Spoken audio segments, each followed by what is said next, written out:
مدینہ منورہ آنے والے تمام بھائیوں سے گزارش ہے کہ جب آپ مدینہ تشریف لائیں تو آپ کی مدینہ آنے کا مقصد رسول اللہ صلی اللہ علیہ وسلم کی مسجد میں نماز پڑھنا ہو۔ یہ چیزیں چھوٹی بھی نہ کریں کہ میں مدینہ اس لیے جا رہا ہوں کہ رسول اللہ صلی اللہ علیہ وسلم کی قبر کی زیارت کروں گا، بلکہ آپ مسجد رسول اللہ صلی اللہ علیہ وسلم میں نماز پڑھنے کے لیے اس لیے آج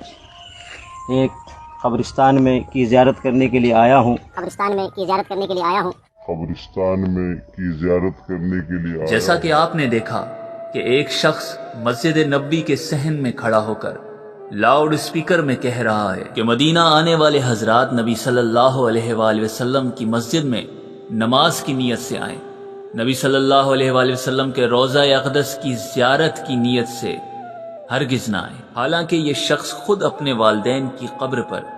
زیارت کی نیت سے جاتا ہے۔